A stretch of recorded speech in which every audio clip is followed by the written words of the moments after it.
चलिए, तो मैथ का हम लोग बहुपद शुरू करते हैं। ये आपका बहुपद का तीसरा क्लास है, ठीक है। तो थोड़ा पीछे जो पढ़े हैं उसको रिवीजन करते हुए हम लोग आगे बढ़ते हैं, ठीक है। इसके पहले पिछले वाले क्लास में हम लोग बहुपद के बारे में जाने थे। बहुपद क्या है? अगर कोई भी चर का घात पूर्ण संख्या है तो वो मेरा बहुपद कहलाएगा। वैसा बीज व्यंजक जिसमें चर का घात पूर्ण संख्या हो बहुपद कहलाता है। फिर हम लोग बहुपद का वर्गीकरण किए थे, बहुपद का प्रकार। तो बहुपद का वर्गीकरण जो है ना, वर्गीकरण का दो आधार है। पहला घात के आधार पर हम बहुपद को बांटे हैं और दूसरा पद के आधार पर बांटे हैं। अगर हम पद के आधार पर बात करेंगे बहुपद का वर्गीकरण, तो पहला जो होता है वो होता है एक पदी। क्या होता है? एक पदी। वैसा बहुपद जिसमें एक पद हो उसे हम लोग क्या कहेंगे? एक पदी। दूसरा होता है द्विपदी। क्या होता है? द्विपदी। जिसमें दो बहुपद होता है, दो पद होता है, उसे हम लोग क्या कहते हैं? जिसमें तीन पद होता है उसे क्या कहेंगे? त्रिपदी। इसी तरीके से हम लोग बहुपद को पद के हिसाब से बांटे हैं। हाँ ही ना, चार पद होगा चतुर्पदी, पांच पद होगा तो पंचपदी हो जाएगा, ठीक है। आगे चलते हैं। आगे है बाबू घात के आधार पर, on the basis of power. तो अगर किसी का घात एक है उसे हम लोग कहेंगे द्विघाती बहुपद, सॉरी रेखिक बहुपद। क्या कहेंगे? रेखिक बहुपद। अगर किसी बहुपद का घात एक है उसे क्या कहेंगे? अगर घात दो है उसे क्या कहेंगे? द्विघाती बहुपद कहेंगे। और अगर घात तीन है उसे क्या कहेंगे? त्रिघाती बहुपद कहेंगे। बोलो हाँ या ना? चलिए, अच्छा बात है। क्लास नाइन्थ में आपका एक चैप्टर था, क्लास नाइन्थ में, जिसका नाम था दो चर वाले रेखिक समीकरण। क्या नाम था? दो चर वाले रेखिक समीकरण, ये नाम था। अब मेरा बात को ध्यान से सुनिएगा। देखिए चैप्टर का नाम किस हिसाब से रखा गया है।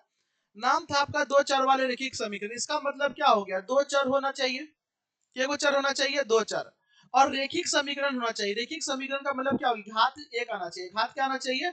एक। यहाँ पर हम एक समीकरण लिख रहे हैं, आप बताइएगा क्या ये दो चर वाला रेखिक समीकरण है या नहीं।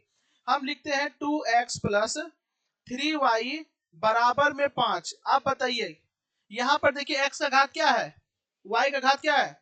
घात एक वाले समीकरण को क्या कहेंगे? रेखिक समीकरण। क्या कहेंगे? Very good.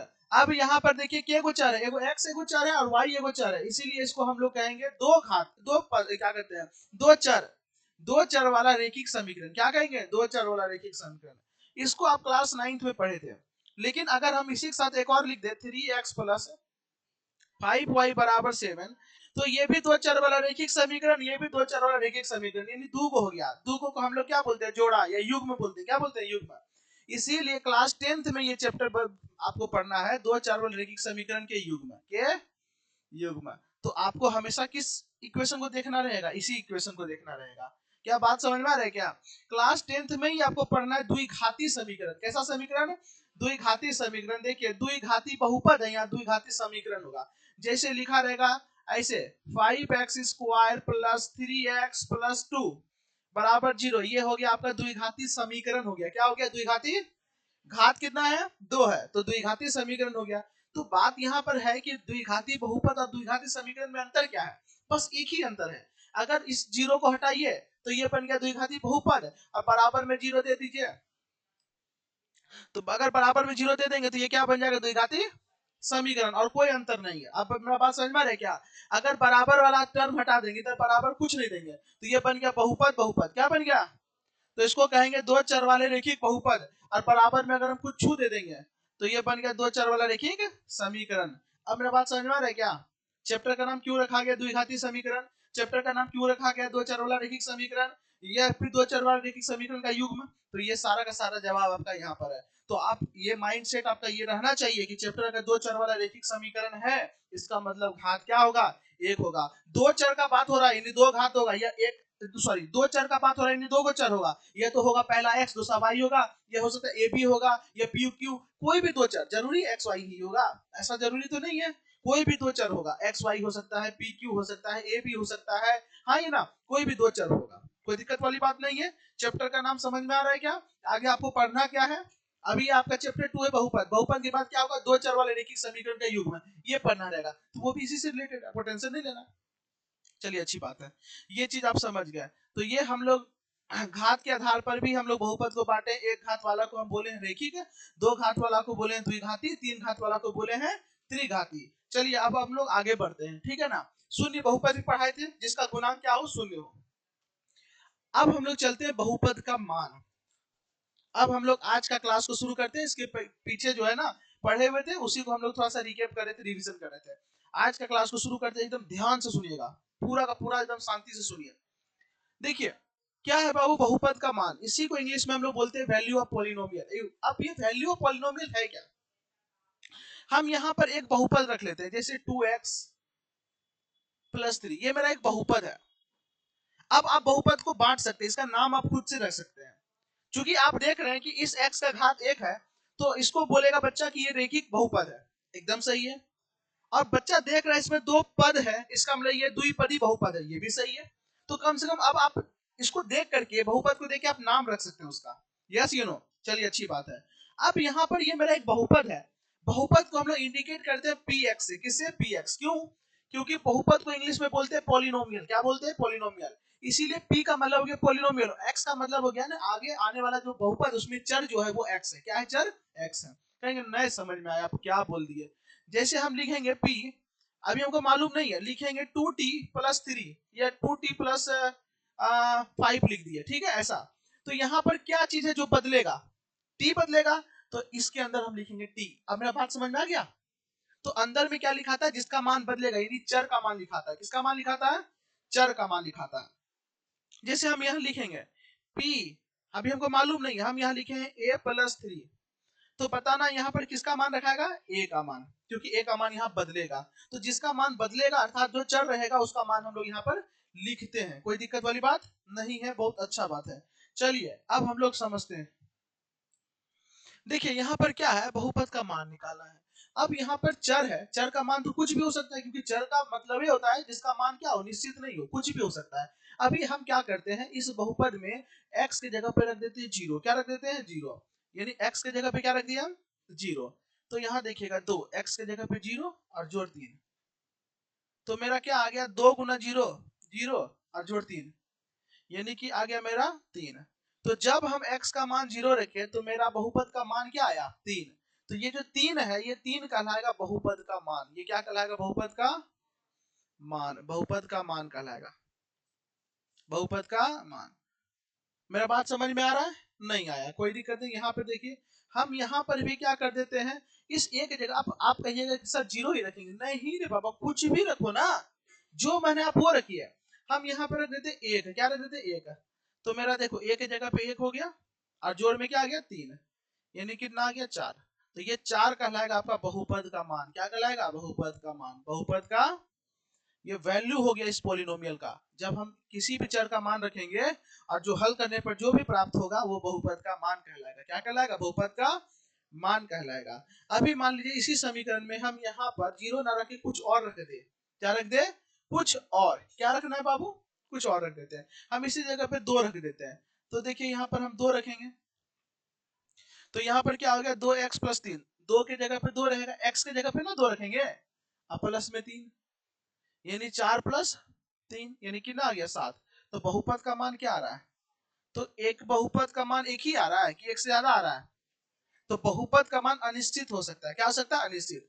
ये मान हम बदलते रहेंगे और बहुपद का मान भी क्या होता रहेगा, बदलता रहेगा। यहाँ पर x का मान बदलते रहो, कभी 1 रख दो, कभी 0 रख दो, कभी -1 रख दो, कभी 4 रख दो, तो ये बहुपद का मान भी क्या होगा, बदलता रहेगा।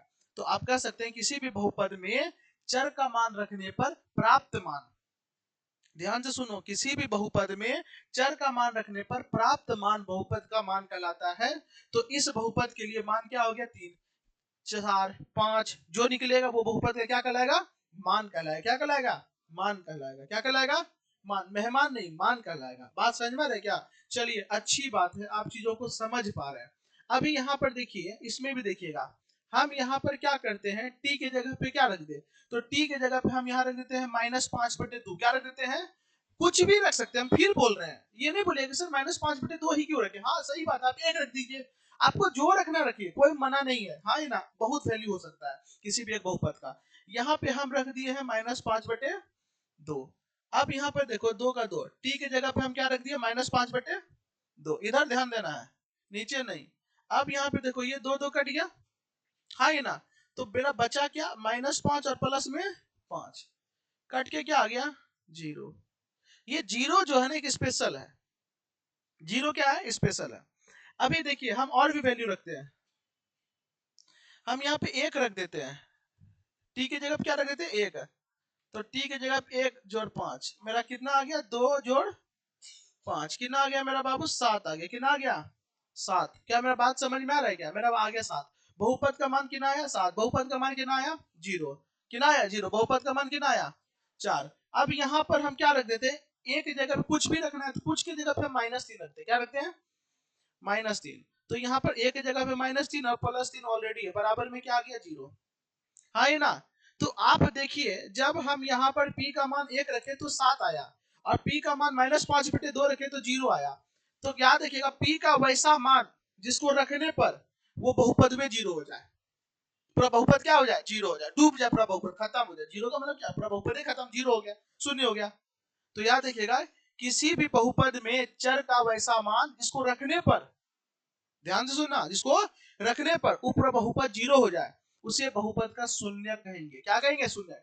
तो बताना, 0 को हम रखे या फिर 0 का जो मान आया किसके रखने पर, -5/2 के रखने पर ना, तो -5/2 शून्य कहलाएगा कि 0 शून्य कहलाएगा, -5/2, क्योंकि इसको रखने पर 0 आया। अगर इसी समीकरण में हम 0 रख देते, मान लो इसी समीकरण में हम क्या करते, t के जगह पे 0 रख दे, तो 2 गुना t के जगह पे 0 जोड़ 5, तो 0 जोड़ 5 देखो 5 आया, 0 आया क्या, तो कहेंगे क्या 0 इस बहुपद का शून्यक है, नहीं है। लेकिन जैसे ही -5/2 रखे बहुपद क्या आ गया, 0 आ गया ना, यानी शून्य प्राप्त हो गया। क्या प्राप्त हो गया, शून्य। तो बहुपद का वैसा मान जिसको रखने पर पूरा बहुपद 0 हो जाए, बहुपद क्या हो जाए, 0 हो जाए, बहुपद का शून्य कहलाता है। बहुपद का क्या कहलाता है बाबू, शून्य। क्या कहलाता है, शून्य। क्या कहलाता है, शून्य। जैसे एग्जांपल लो, इस बहुपद में हम यहाँ 1 रखे तो नहीं मेरा 0 आया, हम 2 रखेंगे तो भी 0 नहीं आएगा, लेकिन जैसे ही हम इस बहुपद में -3 रखे तो 0 मिल गया, तो कहेंगे इस बहुपद का शून्य कौन होगा, -3 होगा। कौन होगा, -3 होगा। क्या बात समझ में आ रहा है, हाँ ये ना। तो इस बहुपद के लिए शून्य का मान कुछ और है, -3 है। इस बहुपद के लिए शून्य का मान कुछ हो, तो अलग अलग बहुपद के लिए शून्य का मान अलग अलग हो सकता है, हाँ ना। लेकिन शून्य क्या हो, वैसा मान है जिसको रखने पर 0 मिल जाए। क्या मिल जाए, 0। ए चश्मा इधर फोड़ देंगे, तो ध्यान दो। तो अगला टॉपिक यही है, बहुपद के शून्यक। बहुपद के शून्यक, हाँ ना। तो बहुपद का शून्यक निकाले आप खूब सीखे हैं, क्लास 9 में खूब बहुपद का शून्यक निकाले हैं, हाँ ना। बहुपद का शून्यक निकालने का बहुत तरीका होता है, हाँ ना। शून्यक निकालने का क्या है, बहुत तरीका है। जिससे आप यहाँ पे ध्यान से सुनना, हम यहाँ पर एक समीकरण लिखते हैं, पी एक्स बराबर एक्स प्लस ये एक्स -5। एकदम ध्यान से सुनना, तुरंत समझ में आएगा, ठीक है। ये क्या हो गया, मोटा गया का रे। चलिए, अब यहाँ पर ये मेरा क्या है बाबू, एक बहुपद है। ये मेरा क्या है, बहुपद है। अब यहाँ पर जैसे ही हम 1 रखे वैल्यू, तो मेरा देखो क्या आ गया, 1 -5 आया। 1 -5 बराबर में कितना आ गया, -4। ये बहुपद का शून्य कहलाएगा, नहीं। तो कहेंगे x बराबर 1 दिए गए बहुपद का शून्य नहीं है, लेकिन बहुपद का मान -4 आया, लेकिन ये शून्य नहीं कहलाएगा। अब जैसे ही हम 2 रखेंगे, तो देखो यहाँ पर 2 -5 बराबर में क्या आ रहा, -3। तो कहेंगे दिए गए समीकरण में 2 का मान रखने पर क्या 0 आया, नहीं। तो x बराबर 2 भी जो है इसका शून्यक नहीं है। लेकिन जैसे ही हम x का मान रखते हैं 5, तो देखो मेरा क्या हो गया, 5 -5 बराबर 0।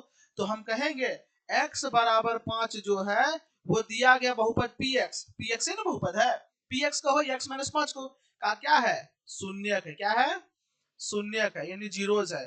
कि जैसे ही इस बहुपद में हम x बराबर 5 रखेंगे, पूरा बहुपद क्या हो जाएगा, 0 हो जाएगा। क्या हो जाएगा, 0। तो हम ये कह सकते हैं कि इस बहुपद में x बराबर 5 जो है वो इस बहुपद का क्या है, शून्यक है। क्या है, शून्यक। एकदम ध्यान से सुनना। अच्छा आप बताइएगा बाबू, अच्छा बाबू सब बताना, ये जो बहुपद है ये कैसा बहुपद है, वेरी गुड, रेखिक बहुपद है। रेखिक बहुपद। अब हम लोग बहुपद का वर्गीकरण घात के आधार पर भी कर सकते हैं, पद के आधार पर भी, द्विपदी है। लेकिन जनरली घात के आधार पर ज्यादा प्रचलित है, घात के आधार पर लोग ज्यादा बहुपद का क्या करते हैं, वर्गीकरण करते हैं। तो ये मेरा रेखिक हो गया, और इसमें शून्य की एगो निकला, एगो, हाँ ना। अब हम देखो एक और बहुपद लिखते हैं आप ही के सामने, किसी और के सामने नहीं लिखेंगे, आप ही के सामने लिखेंगे। जैसे लिखे पी एक्स बराबर एक्स स्क्वायर और माइनस में हम क्या लिख दिए 4। अब मेरा बात को ध्यान से सुनिएगा, कैसे सुनिएगा ध्यान से। हम यहाँ पर क्या रख देते हैं, एक्स का मान 2 रख देते हैं, तो 2 का स्क्वायर माइनस 4, यानी 4 माइनस 4 बराबर में क्या आ गया 0। तो हम कहेंगे x बराबर 2 जो है वो इसका क्या है, शून्यक है। x बराबर 2 पी एक्स का क्या है बाबू, शून्यक है। क्या है, शून्यक है। क्या है बाबू, शून्यक है। बहुत अच्छा। अब यहाँ पे आगे देखिए, अब हम क्या रखेंगे, -2 रख देते हैं। क्या रख देते हैं, -2 रख देते हैं। तो यहाँ -2 रखेंगे तो -2 का स्क्वायर होगा। देखो समीकरण क्या, x के लिए क्या रखेंगे -2, क्या रखेंगे तो -2 का स्क्वायर और माइनस में 4 है। -2 का स्क्वायर क्या होगा 4, माइनस में 4 नहीं होता है 4 होता है, और यहाँ माइनस में कट फूट की कितना आ गया 0। तो देखो हम कहेंगे x बराबर -2 जो है वो पी एक्स का क्या निकल गया, शून्यक निकल गया। तो अब आप कहिएगा ये क्या बात हुआ, इसमें तो अब हम x का मान 5 रखे तब शून्यक निकला, इसके अलावा कुछ भी रख देंगे ना तो कभी शून्यक नहीं निकलेगा, कभी नहीं। -5 रख दो तो शून्यक निकलेगा, नहीं निकलेगा। -5 -5 -10 शून्यक नहीं निकलेगा। इसमें एक को शून्यक निकला, उसमें 2 को निकल गया, ये क्या बात हुआ। तो हाँ ये बात हुआ। इससे क्या समझे, थोड़ा सा आप देखिए पैटर्न। ये जो समीकरण है ये द्विघाती समीकरण है। कितना घाती समीकरण है, द्विघाती समीकरण है। तो याद रखिएगा अगर कोई रेखिक समीकरण है जिसमें घात 1 है तो उसमें शून्यक भी क्या होगा, 1 होगा। जिस बहुपद में घात 1 होगा उसका शून्यक भी क्या को निकलेगा, 1 को निकलेगा। और जिस बहुपद में घात 2 को होगा उसका शून्यक भी क्या को निकलेगा। जिस बहुपद में घात 3 होगा तो क्या को निकलेगा, 4 होगा तो 5 होगा तो, हाँ अब समझ में आ रहा है क्या।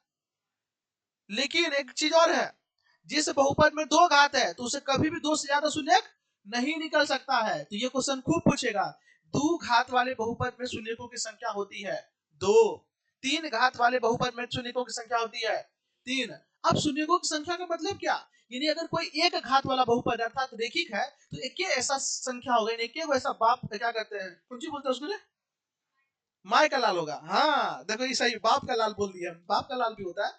एक को माय का लाल होगा जो उसको 0 कर सकता है। जैसे इस बहुपद का एक को माय का लाल है, वो कौन है 5, जो इसको 0 कर सकता है। अदरवाइज 0 का मतलब क्या हो गया, एकदम डुबा सकता है, मान लो ऐसा।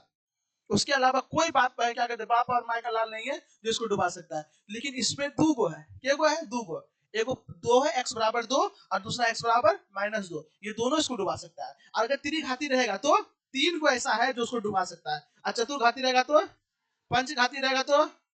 लेकिन अगर एक पदी रहेगा तो नहीं बोल सकते हैं ऐसा कुछ, एक पदी के लिए नहीं।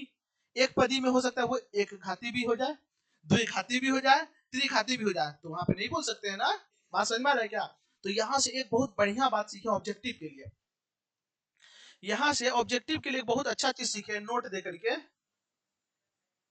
कि अगर कोई रेखिक, सारा कुछ नोट्स में लिखा, आप टेंशन मत लीजिएगा कि सर लिख नहीं लिख रहे हैं, इंपॉर्टेंट है। अगर कोई रेखिक है, अगर घात 1 है तो शून्य क्या होगा, 1 होगा, शून्य क्या होगा। अच्छा ये देखे कि आप बोल रहे सही है या हम बताएं, आप देख रहे हैं उस चीज को, हाँ ही ना। अगर नहीं देखते तो हम ऐसा थोड़ी जबरदस्ती, आप इसका दूसरा शून्य निकाल के दिखाइए, हम लिख देंगे रेखिक का 2 को शून्य होता है, आप निकाल के दिखा दीजिए तो हम लिख देंगे यहाँ पे रेखिक बहुपद का 2 शून्यक होता है, लेकिन नहीं निकलेगा, इसीलिए हम 1 लिख रहे हैं। द्विघाती का 3 निकाल दीजिए, नहीं निकलेगा, हाँ ही ना।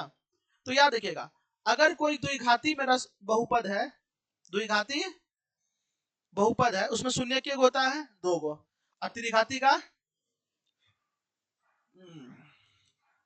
त्रिघाती का 3। कोई दिक्कत है क्या, त्रिघाती में घात के होता है 3 होता है, द्विघाती में घात के होता है, रेखिक में घात के होता है, अशून्यक भी, यानी कि घात जितना ज्यादा होगा शून्यक भी उतना। तो घात जो होगा किसी भी बहुपद का वो शून्य की संख्या को भी बताएगा, शून्य की। अब मेरा बात समझ में आ रहा है, पक्का ना। चलिए अच्छी बात है, अगर आप यहाँ तक समझ पा रहे हैं तो अब हम लोग आगे बढ़ते हैं। अब हम लोग क्या करेंगे, ग्राफ विधि से बहुपद का शून्यक निकालेंगे, ग्राफ विधि से थोड़ा सा हम और चीजों को सरल करेंगे, थोड़ा सा और, ताकि आपको आगे दिक्कत ना हो।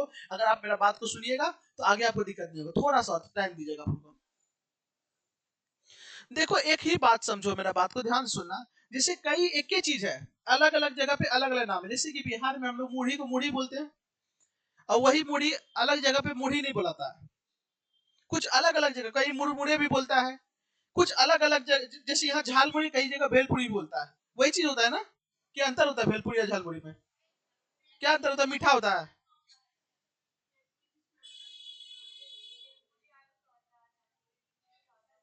अच्छा चलो ठीक है, हटाओ। खैर चलिए, बहुत सारा ऐसा चीज आप देखिएगा सब्जी का ही नाम में हो सकता है बिहार में जिस नाम से बोला जाता है अदर जगह पे उसका नाम चेंज हो जाता है। क्या नाम चेंज होने से क्या वो सब्जी चेंज हो गया?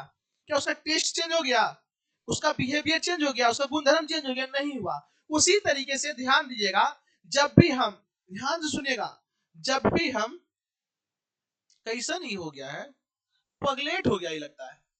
उसी तरीके से अगर हम रेखिक, हल्ला नहीं कीजिएगा, अगर वो रेखिक बहुपद हो, द्विघाती बहुपद हो या त्रिघाती बहुपद हो, इस बहुपद को जो संख्या जीरो करेगा, क्या करेगा? जीरो करेगा, उसको हम नाम दे देते हैं शून्य का। क्या नाम देते हैं? शून्य का। इसी को हम लोग हल्ला नहीं, जीरोज बोलते हैं। क्या बोलते हैं? जीरोज। अगर यही सेम चीज अगर वो रेखिक समीकरण है, क्या है? समीकरण है। अगर वो द्विघाती, ये छोटा छोटा चीज नहीं सुनिएगा, बस आगे जाके यही सब चीज दिक्कत देगा। अगर वो त्रिघाती समीकरण है, समीकरण में कुछ नहीं, बराबर में खाली कुछ ना कुछ लगा दीजिए। अगर ये रेखिक समीकरण, द्विघाती समीकरण, त्रिघाती समीकरण है, तो समझ जाइए उसमें भी वो जीरोज ही है, उसको भी तो जीरो करेगा ना। लेकिन उसको जीरोज ना बोल करके उसी को बोला जाता है मूल। क्या बोला जाता है? मूल। इंग्लिश में बोला जाता है रूट्स। अरे एक ही चीज है भाई, जो बहुपद को जीरो किया शून्य, और जो द्विघाती समीकरण को, द्विघाती बहुपद को, ये त्रिघाती, सॉरी, द्विघाती समीकरण हो गया, रेखिक समीकरण हो गया, त्रिघाती समीकरण को जो जीरो किया उसको मूल बोल दिया। क्या बोल दिया? मूल। तो अब मेरा बात समझिए, अगर मेरा द्विघाती बहुपद का निकालना होगा तो क्या निकालेंगे?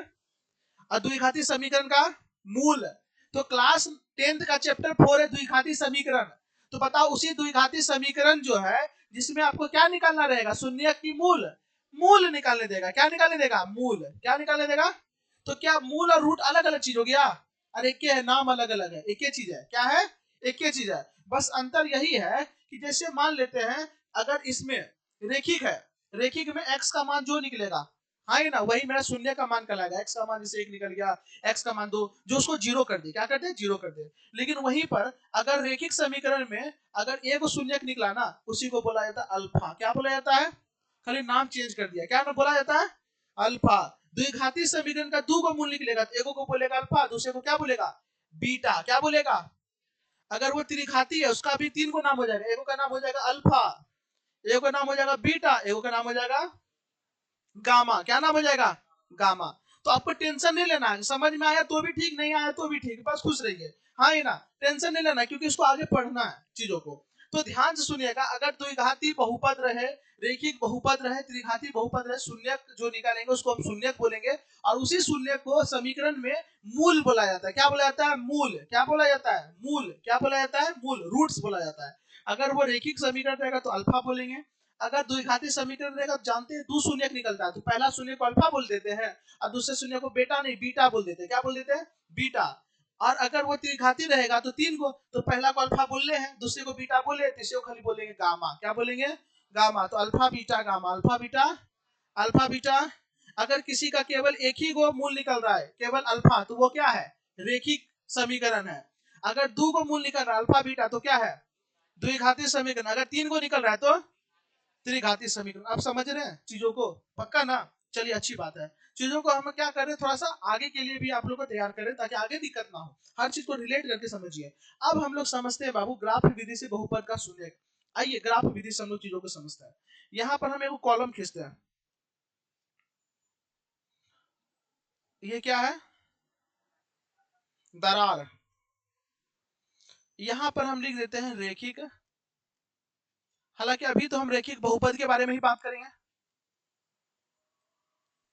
यहाँ रेखिक बहुपद है, ए बाबू ध्यान से सुनना। यहाँ पर आपका है द्विघाती कौन सी बहुपद, यहाँ पर कौन सी है? द्विघाती बहुपद है। ध्यान से सुनिएगा, ये रेखिक बहुपद हो गया, ये द्विघाती बहुपद हो गया। अब एग्जांपल लेते हैं हम रेखिक बहुपद अगर लेंगे, मान लीजिए कुछ भी ले लेते हैं, ठीक है, 5x प्लस 3, ये मेरा क्या है, रेखिक बहुपद क्या है। जब भी आप रेखिक बहुपद को ग्राफ में खींचिएगा, कहाँ खींचिएगा, ग्राफ में। जैसे हम यहाँ पर एगो एक्स एक्सिस खींच लेते हैं, ये मेरा कौन सा एक्सिस है, एक्स एक्सिस है। ये कौन सा एक्सिस है, वाई एक्सिस है। ये मेरा क्या है, मूल बिंदु। आप लोग को मालूम है ये सब चीज, एक एक्स एक्सिस है, एक वाई एक्सिस है, एक मूल बिंदु है, ठीक है ना। अब यहाँ ध्यान दीजिएगा, जब भी इसको ग्राफ में कीजिएगा, जब भी ग्राफ में कीजिएगा ना, आप एक चीज देखिएगा ना, आपको बदले में एगो रेखा मिलेगा हमेशा। क्या मिलेगा, आपको क्या मिलेगा बदले में, एगो रेखा। तो यहां से हम क्या समझे, इस ये जितना भी रेखिक बहुपद होता है, रेखिक बहुपद का जो ग्राफ होता है वो एक सीधी रेखा होता है। कैसा होता है, सीधी रेखा होता है। इसीलिए इसका नाम रखा गया रेखिक बहुपद। क्या नाम रखा गया है, रेखिक बहुपद। आपको हमेशा एक रेखा प्राप्त होगा। कैसा प्राप्त होगा, रेखा, लाइन प्राप्त होगा। क्या प्राप्त होगा, लाइन। और यहां ध्यान दीजिएगा, ये लाइन एक्स एक्स को जिस बिंदु पर काटेगी, तो देखिए एक्स एक्स को कितने बिंदु पे काट रही है, एक्स एक्स यही है ना, एक्स एक्स को एक बिंदु पे काट रही है। ये इसका कहलाएगा शून्य। क्या कहलाएगा, शून्य का। क्या कहलाएगा, शून्य।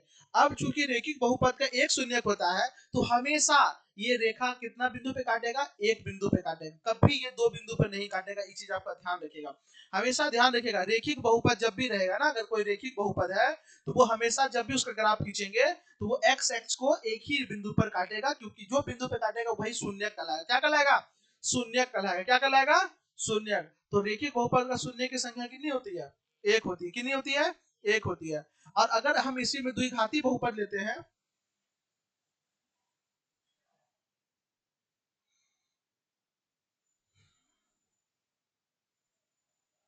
अगर हम द्विघाती बहुपद लेते हैं, ध्यान से सुनिएगा, कोई भी द्विघाती बहुपद ले लो। जैसे यहाँ पर हम इस तरीके से खींच लेते हैं, और जब भी द्विघाती बहुपद को आप ग्राफ में खींचिएगा, कहाँ खींचिएगा बाबू, ग्राफ में, आपको इस तरीके का संरचना मिलेगा। इस तरीके का संरचना, इसको कहते हैं परवलय। क्या बोलते हैं, परवलय। आपको वलयकार, परवलयकार संरचना मिलेगा। परवलय, क्या बोलेंगे इसको, परवलय। आपको परवलयकार संरचना मिलेगा। अब यहाँ पर देखिए, ये जो रेखा है, ये जो रेखा नहीं कर सकते, ये जो संरचना है, ये एक्स एक्स को कितना बिंदु पे काट रहा है, दो बिंदु पर। कितना बिंदु पर, देखिए एक तो यहाँ पर काट रहा है, एक्स एक्स एक्स को ही देखना है, और यहाँ पर काट रहा है। ये कितना बिंदु पे काट रहा है, दो बिंदु पर। एक यहाँ पे काटा और एक यहाँ पे काटा, तो इसको दो बिंदु पे काटा ना, इसीलिए द्विघात बहुपद का शून्य भी कितना होता है, दो होता है। कितना होता है, दो होता है। क्या मेरा बात समझ में आ रहा है क्या, बोलो हाँ या ना। जितना बिंदु पे काटेगा, और हमेशा संरचना कैसा रहेगा, इसी तरीके का रहेगा। किसी तरीके का रहेगा, जो हम आपको दिखाए हैं वो उसी तरीके का होगा। कोई दिक्कत है क्या, नहीं ना, पक्का। चलिए यहाँ तक समझ गए तो अच्छी बात है। अब हम लोग बात करते हैं रेखिक समीकरण का स्टैंडर्ड फॉर्म। किस फॉर्म को, स्टैंडर्ड फॉर्म क्या होता है कि रेखिक समीकरण आपको देखने को कैसा मिलेगा। स्टैंडर्ड फॉर्म का मतलब देखो, फर्मा। जैसे एक बात बताए, अगर दुर्गा माँ का मूर्ति का फर्मा है, दुर्गा माँ का मूर्ति का जैसे मिट्टी डालेंगे तो बदले में क्या निकलेगा, दुर्गा माँ। अरे ओरिजिनल नहीं, कम से मूर्ति तो निकलेगा ना। फर्मा जब उन्हीं का बना हुआ है, तो मिट्टी डालेंगे तो निकलेगा क्या, दुर्गा माँ। उसी तरीके से हम लोग रेखिक समीकरण, रेखिक बहुपद का एक फर्मा बनाएंगे, स्ट्रक्चर बनाएंगे, जिसमें हम कुछ छूट मान डालें तो हमको बदले में क्या मिले, रेखिक बहुपद। क्या मिले, रेखिक बहुपद। उसी को हम लोग कहते हैं रेखिक बहुपद का व्यापक रूप, स्टैंडर्ड फॉर्म। क्या बोलते हैं, स्टैंडर्ड फॉर्म, व्यापक रूप। तो अब आइए हम लोग देखते हैं रेखिक बहुपद का स्टैंडर्ड फॉर्म। ध्यान से सुनिएगा, व्यापक रूप किसका, रेखिक समीकरण का, बहुपद का। इसी को बोलते हैं स्टैंडर्ड फॉर्म, स्टैंडर्ड फॉर्म। ठीक है। अब यहां पे देखिए स्टैंडर्ड फॉर्म हम लोग देखते हैं। इसका स्टैंडर्ड फॉर्म होता है ए एक्स प्लस बी। ये मात्र यहाँ पे लिखना जरूरी, यहाँ A is not equal to 0 and A and B आपका क्या रहेगा, अचर रहेगा। क्या रहेगा, अचर। कहेंगे नया समझ में आया तो समझो, अभी समझा ही नहीं है, देखो अच्छे से।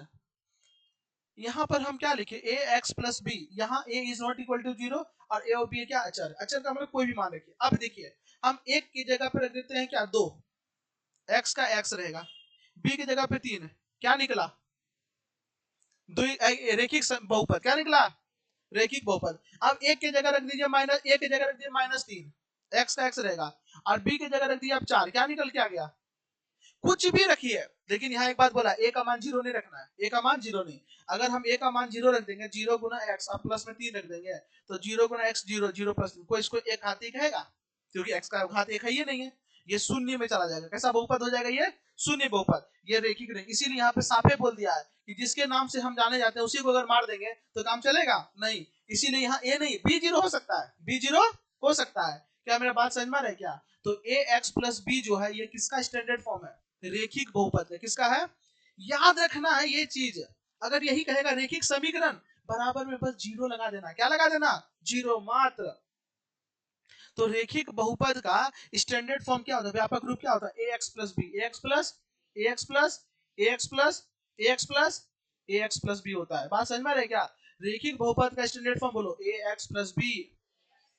यहाँ a is not equal to 0, a and b अचर। कोई दिक्कत है क्या? चर क्या है? x है। चर क्या है? x है। कहिएगा सर a b भी तो चर है। हाँ है, लेकिन यहाँ मान लिए हम ये अचर। क्या है? अचर। इसका मान जो है वो आप रख सकते हैं, बात समझ में, लेकिन इसका मान को बदल नहीं सकते। हाँ ये ना, चलिए अच्छी बात है। यहाँ पे कोई दिक्कत है क्या? ये कहलाएगा आपका क्या? रेखिक बहुपद। क्या कहलाएगा? अगला हम लोग चलते हैं जिसका नाम है द्विघाती बहुपद। क्या है? द्विघाती बहुपद का हम लोग स्टैंडर्ड फॉर्म पे आते हैं। द्विघाती बहुपद का व्यापक रूप। कौन सा रूप? व्यापक रूप। इसका व्यापक रूप होता है A X square plus B X plus C. ये होता है द्विघात बहुपद का। लेकिन यहां लिखना जरूरी है।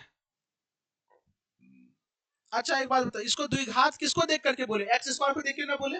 अगर कोई बच्चा ए की जगह 0 रख देगा तो ये पूरे खत्म हो जाएगा, तो इसको कोई द्विघात बोलेगा नहीं। इसीलिए इसी को बचाने के लिए हम यहाँ लिखेंगे ए इज नॉट इक्वल टू, और ए बी और सी क्या होगा? अचर। क्या होगा?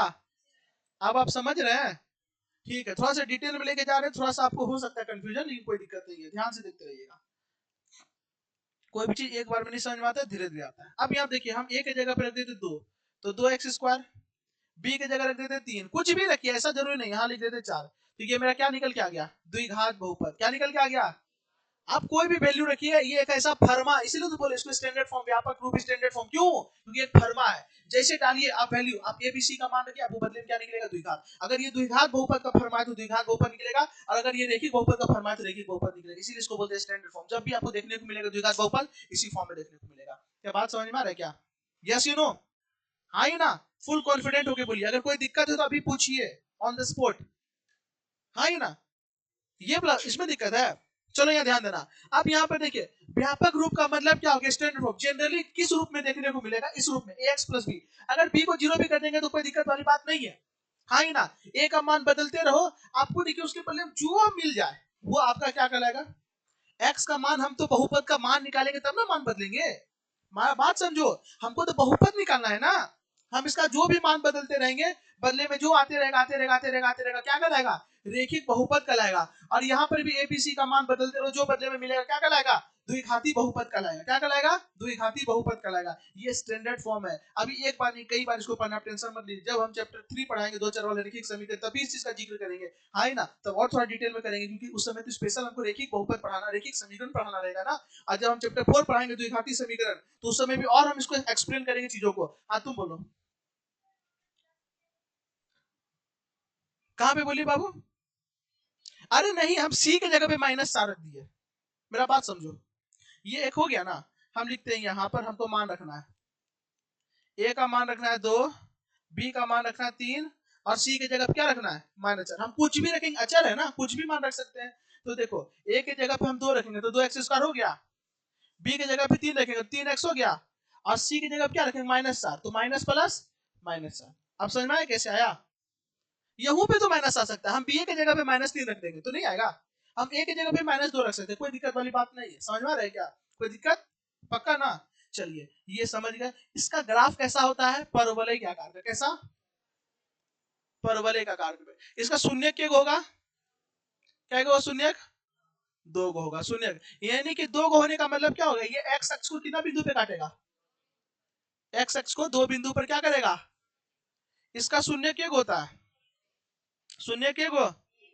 एगो एक्स अक्ष को कितना बिंदु पे काटेगा? एक बिंदु पर। उसका ग्राफ कैसा होता है? एक रेखा प्राप्त होता है। कैसा होता है?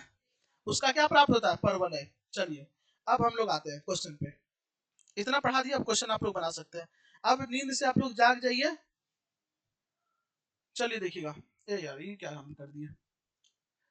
आइए देखिए यहाँ पे क्या बोल रहा है। उदाहरण एक, नीचे दिए गए आकृति 2.9 में ग्राफों को देखिए। प्रत्येक ग्राफ में y बराबर px, जहां एक बहुपद है का ग्राफ है। ग्राफों में से प्रत्येक के लिए px के शून्यकों की संख्या ज्ञात कीजिए। शून्य तो पहले हल से भी हम लोग निकाल सकते हैं और ग्राफ भी शून्य बताता है।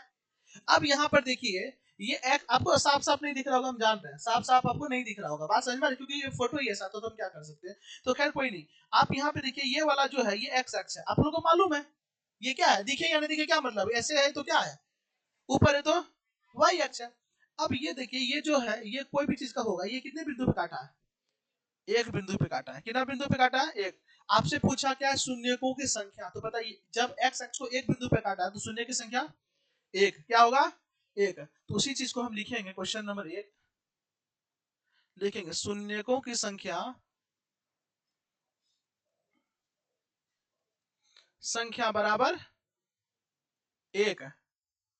काहे? तो लिखेंगे क्योंकि ये जो है एक्स अक्ष को कितने बिंदु पे काटता है? हाँ, क्योंकि रेखा एक्स अक्ष को एक बिंदु पर प्रतिच्छेद करता है। एक बिंदु पर प्रतिच्छेद करता है। क्या बात समझ में आ रहा है क्या? चलिए अब बताइएगा, इसमें शून्यकों की संख्या दो। क्यों? कलर दिख नहीं रहा होगा ना, बोला करो जब जो कलर दिखे नहीं ना तो बोलो। ये कितना बिंदु पे कर रहा है? तो एक्स अक्ष को, ये नहीं देखना वाई को एक बिंदु पे कर रहा है तो रेखिक नहीं, एक्स अक्ष को देखना है। किसको देखना है? ये वाई है, वाई को तो एक ही बिंदु पे कर रहा है। एक्स अक्ष को देखना है, एक्स अक्ष को कितना बिंदु पे कर रहा है? तो शून्यकों की संख्या कितना हो जाएगा? तो यहाँ पे इसके लिए भी सेम चीज लिखेंगे, शून्यकों की संख्या बराबर दो, क्योंकि रेखा एक्स अक्ष को दो बिंदु पर प्रतिच्छेद करता है। अब समझ में आ रहा है? नहीं आ रहा है, कोई दिक्कत नहीं। देखो यहाँ पर,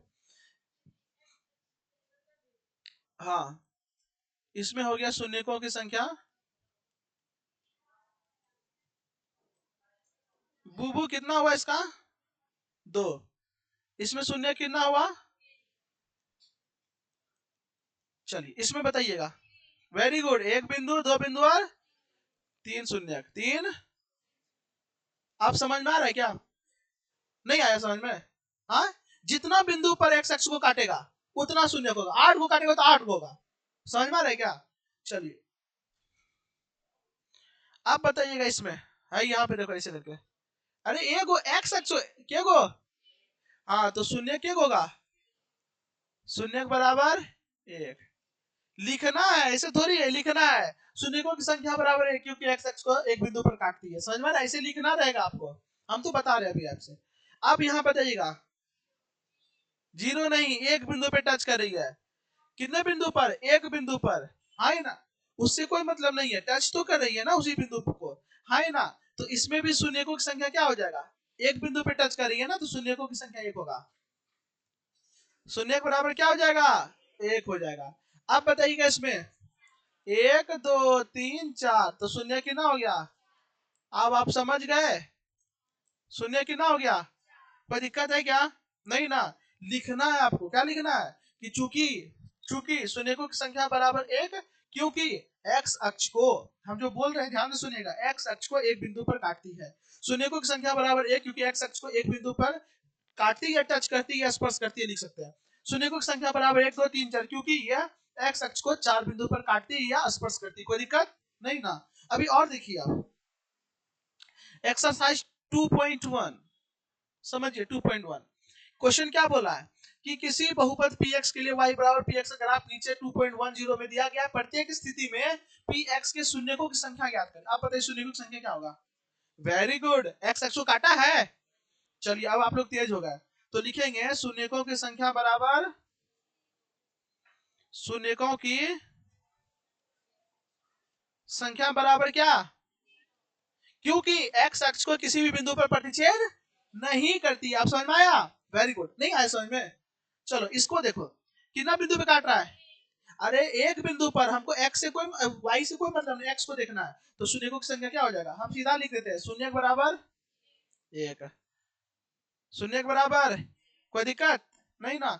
इसमें बताइए शून्यकों की संख्या एक दो तीन, तो शून्य बराबर तीन। पायल बज रहा है, सॉरी समझ में आ रहा है, ठीक है। शून्य कितना हो गया, तीन हो गया, अच्छी बात है। शून्य बताओ, वेरी गुड, काहे, हाँ, एक्स अक्ष को दो बिंदु पर प्रतिच्छेद कर रही है। शून्य की संख्या, क्योंकि एक्स अक्ष को चार बिंदु पर क्या कर रही है, प्रतिच्छेद कर रही। तुम दीदी खड़ी हो जाओ, हाँ। इसका बताओ शून्य क्यों होगा,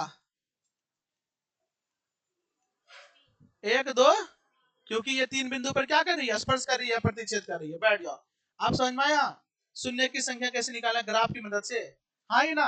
अगर हम एक ऐसे बना देते, आप बताओ क्या होगा, अब क्या होगा, अब क्या होगा, अब क्या होगा, अब क्या होगा, अब क्या होगा, अब क्या होगा, आप समझ में आ गए तुम लोग को, कोई दिक्कत नहीं ना।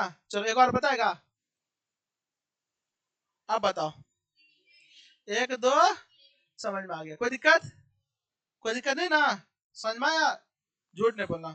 खाओ की लिया मम्मी कसम खाती है, पकड़ लिया, चलो अच्छा बात है। तो ये शून्यकों की संख्या आप लोग पता लगाने आ गया, कोई दिक्कत, यानी एक्सरसाइज 2.1 खत्म। हाँ, इतने क्वेश्चन था।